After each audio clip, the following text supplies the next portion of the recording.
మీ మోకాల నొప్పులకు ఎటువంటి సర్జరీ లేకుండా ఎపియాన్ పెయిన్ క్లినిక్ అందిస్తున్న అత్యాధునిక చికిత్స.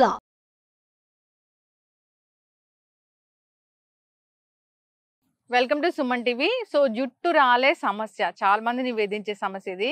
చిన్న పిల్లల్లో కూడా ఈ సమస్య చూస్తూ ఉన్నాము. కొందరు అయితే జుట్టు కుచ్చులుగా ఊడిపోతూ ఉంటుంది, ఇలా పట్టుకుంటే రాలిపోతూ ఉంటుంది. ఇంకా కొందరికి ఈ ప్లేస్ లో జుట్టు రాలిపోతూ ఉంటుంది. అసలు ఓవరాల్ గా ఈ జుట్టు రాలే సమస్యలు అనేవి ఎందుకు రాకుండా జాగ్రత్తలు ఏంటి, ఇక వచ్చాక ఎటువంటి న్యాచురల్ వేస్ ఉన్నాయి దీన్ని తగ్గించుకోవడానికి, మరి రాలిన జుట్టు ప్లేస్ లో తిరిగి జుట్టు రావాలంటే ఏం చెయ్యాలి, వివరాలు తెలుసుకుందాం. ఈరోజు మనతో పాటు ఉన్నారు ప్రముఖ యోగా గురు యోగిని అరుణాదేవి గారు. మేడం నమస్తే. నమస్తే. జుట్టు రాలే సమస్య చాలా మందికి, అంటే 100% అందరిలో ఈ సమస్య చూస్తాము.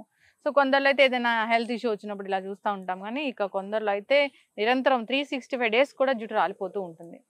సో జుట్టు రాలే సమస్య అసలు ఎందుకు? డెఫిషియన్సీ ఉంటుంది, అది ముందు మనం చెక్ చేసుకోవాలి. మనకంటే ఎనిమిక్ గా ఉన్నామా, లేకపోతే vitamin E, vitamin A, vitamin C, vitamin K. So ఈ విటమిన్స్ అన్ని మనకి సఫిషియెంట్ గా ఉన్నాయా, ఇది ఒకటి మెయిన్. మీరు ఇవి సఫిషియెంట్ గా లేవు ఇవి అన్నప్పుడు మీరు ఏ ఆయిల్ రాసినా అది ఏం ఉపయోగపడదు. ఆ రూట్ ని స్టిమ్యులేట్ చేసే సప్లిమెంట్స్ ఇవన్నీ కూడా గ్రోత్ పెరగడానికి కానీ అన్ని వచ్చేవి ఈ సప్లిమెంట్ ద్వారా. అది మనం ఎలాగో ఫుడ్ లో ఉంటుంది, కానీ ఎంత తిన్నా కూడా ఒక్కొక్కసారి మనకి డెఫిషియన్సీ ఉంటది. ముందు ఆ డెఫిషియన్సీ లేకుండా దానికి ఎలాంటి ఆహారం తీసుకోవాలి అనేది ముందు మనం తెలుసుకోవాలి. ఎవరికైనా సరే జుట్టు విపరీతంగా రాలిపోతుంది అనేది. ఇంకొకటి, జుట్టు రాలుతున్నప్పుడు ఏమైనా viral fevers, typhoid, malaria, any viral fever వచ్చి తగ్గిన తర్వాత కనీసం 1 నెల 2 నెలలు విపరీతంగా జుట్టు పోతుంది. ఇది కామన్. కంగారు పడద్దు, ఎందుకంటే ఎనీ వైరల్ ఇన్ఫెక్షన్స్ వచ్చినప్పుడు మనకి ముందు జుట్టు రాలిపోతుంది. మెడిసిన్స్ వాడడం, యాంటీబయాటిక్ వాడతాం, అన్ని మెడిసిన్స్ వాడతాం కదా. సో ఆ వచ్చిన దానికి జుట్టు రాలిపోతుంది. మీరు అప్పుడు రాసేస్తే ఏమి జుట్టు వచ్చేది, కానీ అది కూడా ఒక పీరియడ్ ఉంటుంది.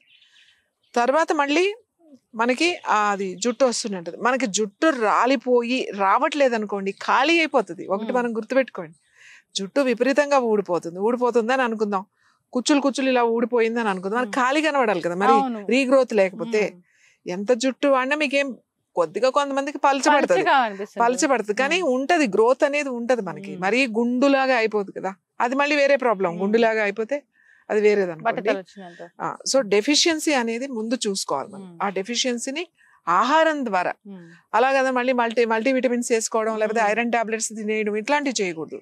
కాల్షియం వేసేసుకోవడం అట్లాంటివి చేయకూడదు. క్లెన్స్ చేసుకోవాలి, బాడీని క్లీన్ చేసుకోవాలి. చాలా సింపుల్ వేస్ ఉన్నాయి ఎలా క్లెన్స్ చేసుకోవాలి. తర్వాత ఏ ఆహారం తినాలి, వాళ్ళకి ఏం ఇష్యూస్ ఉన్నాయి. ఒక్కొక్కరికి థైరాయిడ్ ఉండొచ్చు.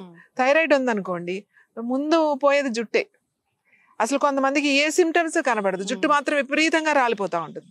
వాళ్ళు కూడా చెప్తారు కుచ్చులు ఊడిపోతుందండి. అప్పుడు ఏం చెప్తాం, ఒకసారి థైరాయిడ్ టెస్ట్ చేయించండి, చూద్దాం ఎలా ఉంది. ఒకవేళ అక్కడ ఏదైనా ఇన్బ్యాలెన్స్ ఉందనుకోండి, మనం నూనె రాస్తే ఉపయోగం లేదు.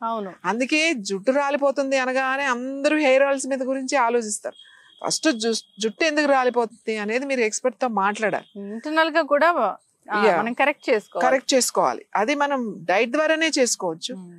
ఇంకా డెఫిషియన్సీ ఉంటే మన దానికి హెర్బల్స్ ఉంటాయి, అవి చేసుకుంటూ, అంటే ఇంటర్నల్ గా తీసుకుంటే ఎక్స్టర్నల్ అప్లికేషన్స్ తర్వాత మీదకి వెళ్ళాలి. ఎక్స్టర్నల్ అప్లికేషన్ దేనికి, స్కాల్ప్ ఉన్న ఆ రూట్స్ ని స్టిమ్యులేట్ చేస్తుంది. ఏ ఆయిల్ కూడా పైనుంచి అబ్జార్బ్ అవుతుంది, ఈ లోపల నుంచి న్యూట్రిషన్ మీకు సపోర్ట్ ఇస్తుంది. సో హెయిర్ స్ట్రక్చర్ కానీ, హెయిర్ కలర్ కానీ, లేకపోతే హెయిర్ గ్రోత్ కానీ పైనుంచి కూడా ఇస్తాం. ఓన్లీ పైనుంచి రుద్దేసి నాకు షాంపూ మార్చేసేసి నూనె మార్చేసేసి కూర్చుని జుట్టు రాలిపోతుంది నాకు తగ్గట్లేదంటే కుదరదు. ఈ మధ్య హెర్బల్ హెయిర్ ఆయిల్స్ అని చూస్తూ ఉన్నాం. అంటే హెర్బల్ హెయిర్ ఆయిల్స్ లో అసలు ఏం హెర్బ్ ఉంటే మనకు జుట్టు పెరుగుతుంది? ముఖ్యంగా గుంటగలగ రాకండి, చాలా మంచిది. నీలి అని ఉంటది, మీకు ఇక్కడే చూపిస్తా. నీలి మొక్క అంటే చిన్న పువ్వు వస్తుంది, నీలి చాలా మంచిది. తర్వాత కరివేపాకు చాలా మంది, ఇంత ముందు కూడా మనం చేసాం, ఒక చిన్న తినేసేయండి. మీరు మొన్న కూడా ఎవరో కనపడ్డారు, నేను రోజు తింటున్నాను. లాంగ్ పీరియడ్, అంటే నాకు ఫస్ట్ ఏది అంత తెలియలేదు, ఒక నెల రోజులు ఏం తెలియలేదు. నాకు 3 నెలలు అలా తిన్న తర్వాత చాలా బాగుంది, అసలు ఊడట్లేదు, గ్రోత్ బాగా పెరిగింది. అంటే ఓపిక ఉండాలి కదా, ఆవిడెవరో ఓపిక ఉంది చేశారు. రోజు ఏముంది, నువ్వు ఎంత సింపుల్ గా చెప్పావు, కరివేపాకే కదా. సో కరివేపాకు ఒకటి బాగా పనిచేస్తుంది. అలోవీరా బాగుంటుంది. తర్వాత మనం ఇంతకుముందు మందార గురించి మాట్లాడుకున్నాం. ఎక్సలెంట్ మందార, చాలా బాగుంటుంది. హెర్బల్స్ లో 36 వెరైటీస్ ఉన్నాయి హెయిర్ కి. ఈ 36 హెర్బల్స్ తో మనము ఒక ఆయిల్ తయారు చేసాం. అది ఎవరికైనా సూట్ అవుతుంది. వీళ్ళకి సూట్ అవ్వదు, వాళ్ళకి సూట్ అవ్వదు, అలా ఏం లేదు. 36 హెర్బల్స్ ఉన్నాయి అందులో. తర్వాత ఆ బేస్ ఆయిల్ కూడా చాలా ఇంపార్టెంట్. హెయిర్ ఆయిల్స్ చేసేటప్పుడు బేస్ ఆయిల్ చాలా ఇంపార్టెంట్. ఏం తీసుకుంటున్నావు బేస్ ఆయిల్, అన్నిటికన్నా కొబ్బరి నూనె మంచిది బేస్ ఆయిల్. మీరు మళ్ళీ ఆ నూనెకి ఏదో కక్కుర్తి పడి అది రేట్ ఎక్కువ కదా అని చెప్పేసేసి ఏదో నూనె కలిపేసి సగం కొబ్బరి నూనె సగం మిగతా నూనెలు కలిపేసి నువ్వు అన్ని హెర్బల్స్ వేసి చేసినా అది రిజల్ట్ రాదు. ఏదైనా బేస్ ఆయిల్ ప్యూర్ ఉండాలి. ఈ నువ్వుల నూనె అంటే నువ్వుల నూనె, కొబ్బరి నూనె అంటే కొబ్బరి నూనె.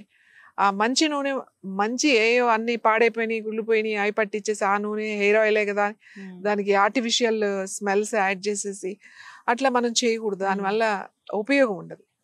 సో నా దగ్గర మేము 3 ఆయిల్స్ చేస్తాం. ఒకటి 36 హెర్బల్స్ ఉంటాయి ఒకటి. ఇంకొక ఆయిల్ ఏంటంటే ఓన్లీ మిల్క్, ఓన్లీ మిల్క్ తోనే చేస్తాం. మిల్క్ తోనే 3 వెరైటీస్ ఆఫ్ మిల్క్ మిక్స్ చేస్తాం ఇందులో. మిల్క్ ఆయిల్ అంతే ఉంటుంది. Coconut oil and milk. ఇందులో కోకోనట్ మిల్క్ కలుస్తుంది, గోట్ మిల్క్ కలుస్తుంది, కౌ మిల్క్ కలుస్తుంది. సో ఇన్ని మిల్క్స్ కలిపి చేయడం చాలా కష్టమైన విషయం. ఎందుకంటే మిల్క్ గా మనం ఫామ్ చేసినప్పుడు ఆయిల్ వేసినప్పుడు ఇరిగిపోతుంది. అవును, మనం పాలు ఎలా ఇరిగిపోతుంది అలా ఇరిగిపోతుంది. దీనికి ఇంకా కొన్ని హెర్బల్స్ వేసి మనం అది ఇరగకుండా చాలా జాగ్రత్తగా చేసుకోవాలి. ఎంత జాగ్రత్తగా చేసినా ఒక్కొక్కసారి 10 లీటర్లు 50 లీటర్లు పెట్టినప్పుడు ఖరాబ్ అయిందని తీసుకొచ్చి పారబోసేయాల్సిందే. అది ఎందుకు పనికిరాదు. ఎంత కేర్ఫుల్ గా ఉన్నా ఒక్కొక్కసారి అయిపోతుంది. అట్లా చాలా జాగ్రత్తగా చేయాలి. అది మీరు అలా 1-2 సార్లు అలా అయితే గానీ మనకు మళ్ళీ ఒకసారి సరిగ్గా వస్తుంది. ఆ వచ్చిన ఆయిల్ అప్పుడు మనకి ఒక బాటిల్ మనం ఎంత రేటుకి ఇవ్వాలి, చాలా ఎక్స్పెన్సివ్. సో మనం ఏంటంటే దాన్ని చాలా కేర్ఫుల్ గా చేసి అందరికీ అందుబాటులో ఉండాలి అని చెప్పేసి ఒక ఆయిల్ చేసాం. ఈ 2-3 ఆయిల్స్ లో ఇది ఒక ఆయిల్. ఇది నేను చెప్పాను మీకు 36 హెర్బల్స్ అన్ని మిక్స్ చేసి తయారు చేసిన ఆయిల్. జనరల్ గా రెగ్యులర్ గా ఇది చిన్న పిల్లల దగ్గర నుంచి అందరు ఆల్ ఏజ్ గ్రూప్స్ అందరూ వాడచ్చు ఇది. తర్వాత రోజు నైట్ అప్లై చేసుకోవచ్చు, లేకపోతే వారానికి 2 సార్లు అప్లై చేసుకోవచ్చు, లేదా అప్లై చేసుకుని 1 గంట ఉండి హెడ్ బాత్ చేసుకోవచ్చు. అది వాళ్ళ ఇష్టం ఎలా వాడతారు అనేది. ఎలా అయినా వాడచ్చు ఇది. ఈ కొబ్బరి నూనె చాలా మంచి కొబ్బరి నూనె. ఒక గానుగ నూనె మన కోసమే వాళ్ళకి ఇచ్చేస్తాం. ఒక రైతు ఆ రైతు దగ్గర నుంచే మనం తీసుకుంటాం. వాళ్ళంతా చేసి ప్రాసెస్ చేసి మనకి పంపిస్తారు. కోల్డ్ ప్రెస్డ్ ఆయిల్స్ అలాంటివి మనం వాడం. డైరెక్ట్ దాని ప్రాసెస్ ఎలా ఉందో ఆ ప్రాసెస్ చేయించి బేస్ ఆయిల్ అంతా అదే వాడతాం. సకాల్. ఇంకొకటి మిల్క్ ఆయిల్ చెప్పాను కదా, ఓన్లీ మిల్కే, అందులో వేరే ఉండవు. అది ఒకటి ఉంటుంది. అది కాకుండా ఇంకొక ఆయిల్ కూడా ఉంది. అది ఏంటి, కలర్ కూడా. అంటే మనకి ఆల్రెడీ వచ్చిన గ్రేని చాలా స్లోగా మారుస్తుంది. అదేమి ఇలా రాసేసుకుంటే 4-5 సార్లకి ఏం కాదు. రెగ్యులర్ గా అలా వాడుతూ ఉంటే మెల్లగా అది చేంజ్ అవుతుంది తప్ప అది. కాకపోతే ఏంటి అంటే అది వాడడం వల్ల మనకి తొందరగా రాదు. ఇప్పుడు వచ్చేసేది నా 5-6 సంవత్సరాల తర్వాత మనకి జెనెటికల్ గా ఉంది త్వరగా వచ్చేది అన్నప్పుడు మనం పోస్ట్పోన్ చేసేయచ్చు. పోస్ట్పోనింగ్ ఈజీగా చేయొచ్చు. సో ఈ ఆయిల్స్ ఉన్నది. ఈ ఆయిల్స్ రాసుకున్నా కూడా మీ డైట్ లో చేంజెస్ తీసుకురావాలి. ఫిజికల్ యాక్టివిటీ ఉండాలి ఖచ్చితంగా. యోగా చేయాలి. మేము ఈ హెయిర్ ఆయిల్ ఎవరైనా మనకు వచ్చి మాకు హెయిర్ ఆయిల్ కావాలి అన్నప్పుడు నేను హెయిర్ ఆయిల్ ఒకటే కాదు, వాళ్ళకి ఖచ్చితంగా ఏం చేయాలో నేను చెప్తాను. వాళ్ళకి డైట్ చెప్తా, దానికి సంబంధించిన ఆసనాలు వాళ్ళకి చెప్తాం. అది వాళ్ళు రెగ్యులర్ గా మనం ఆన్లైన్ లోనే కాంటాక్ట్ చేయొచ్చు. ఆన్లైన్ మనం చెప్తాం. వాళ్ళు రెగ్యులర్ గా చేసుకుంటే చాలా మంచి రిజల్ట్ వస్తుంది. ఒకవేళ ఈ ఆయిల్ మీకు ఏదైనా కారణాల వల్ల మీకు పడలేదు, ఒకవేళ పడలేదు అనుకోండి, 1-2 సార్లకే తెలుస్తుంది మీకు.